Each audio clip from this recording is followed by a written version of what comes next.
Well, folks, I'm up here in the middle of nowhere at a small lake, and I'm going to attempt to do some night sky photography. I'm not good at this at all, and putting this on YouTube is probably going to embarrass me, but hey, I'm going to give it a shot, no pun intended. I'm using an app called PhotoPills. This is not a PhotoPills tutorial. I'm still learning the app myself, but I will give you a little bit of insight on how it works. And it has this thing called augmented reality, and it kind of shows you where the Milky Way is in relation to your location. The Milky Way, the center part of it, that's the most extravagant. It's not going to be visible in this video, and it's just the way it falls this time of year and at this particular time in the evening. So it's not going to be some magical, fantastic image, but hopefully we'll be able to get something to share with you on this very chilly November evening.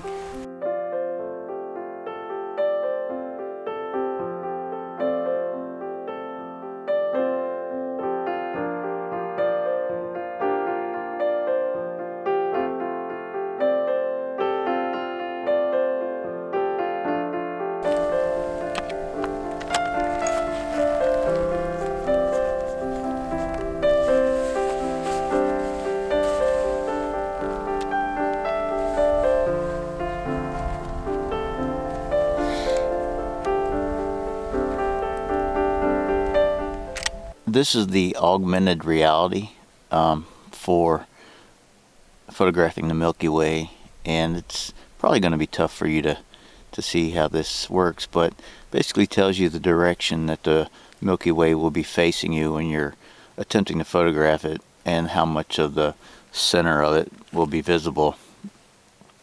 And this is in real time, so that's where the Milky Way is positioned right now. Obviously you can't see it because it's not dark yet, but that's the app. It's called PhotoPills. I'll leave a link in the description below so you can check it out. It's a really cool app, and it allows you to pinpoint the location. So I have it marked for exactly where I'm at geographically, and it does the rest. And so you have to check it out and see if it'll help you with your night sky photography.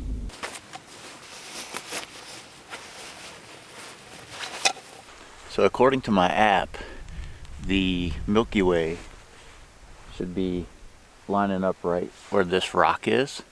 So my attempt is to use the rock as a foreground subject and have the Milky Way sort of coming out where this dip is in the rock. So I have no idea if it's going to work or not, but you have to be willing to try new things. That's the only way where you can expand your horizons in photography, and you can't be afraid of failure.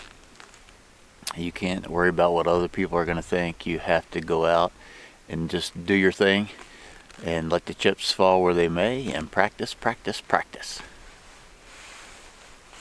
So I'm going to try to get my setup here, get my camera low enough to have that foreground object there, and my only concern is going to be depth of field, so we'll see how that works out.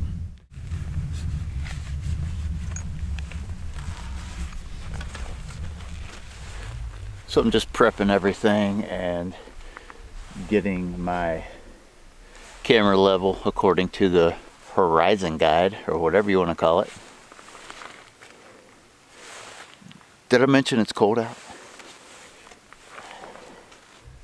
So as you can see by the app, the Milky Way is basically going to be in a vertical position, so I switched my camera into the vertical position itself to try to get as much of the Milky Way in the frame as possible. I manually set my focus ring at infinity, as shown here in this image. I then find a bright star, zoom into it at 100% on the back of the LCD screen. Then I'll gently rotate the focus ring until the star appears sharp.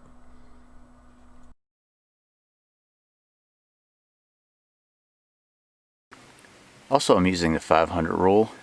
You take 500 divided by your focal length, and for this I'm shooting at 14 millimeters, so it's about like 35 seconds, and that's an approximate. My particular camera has a bulb function, but I'm just gonna go for 30 seconds for simplicity, and so I don't have to use a manual timer or anything like that. Even though the composition with the rock formation didn't work out, I was distracted trying to get the proper exposure and everything, and I forgot I could have focus stacked, which is something I do quite often.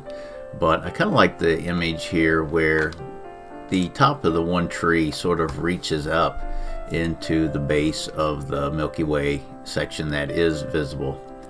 In this other composition, I really like the way the trees were sort of also reaching up towards the Milky Way formation.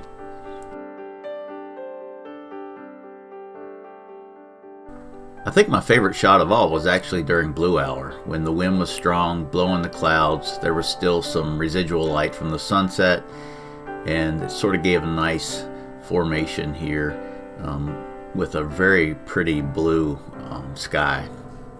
And this is pretty much straight out of camera, not much post-processing there at all. Well, I hope you enjoyed the video. If you did, please give it a thumbs up. Consider subscribing to my channel. And don't forget to share these with your friends if you enjoyed them. Thanks so much for watching. And until next time, take care.